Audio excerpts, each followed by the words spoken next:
यहाँको समय सकियो मैले 2 मिनेट समय थप सम्माननीय सभामुख महोदय समय मलाई नदिए पनि केही छैन अब नदिए पनि केही छैन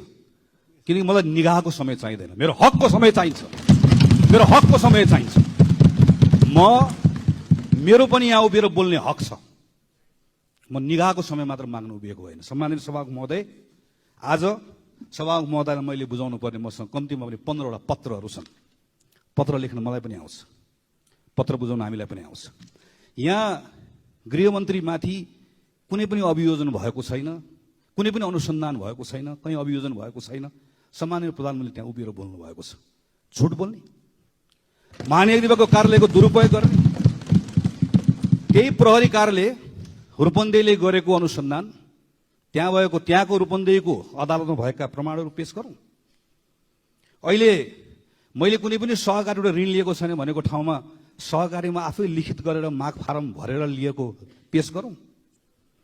1 अरब रुपियाँ पैसाको अपचलन गरेका प्रमाणहरू पेश गरौँ कतिवटा प्रमाणहरू पेश गरौँ मैले पेश गर्ने यी प्रमाणहरू गलत हुन् भनेर साबित गर्ने कुरा आहा संसदीय समितिबाट कति मजा आउँथ्यो होला गलत साबित गरिदिनुस् न मलाई गलत साबित गरिदिनुस् न नेपाली कांग्रेसलाई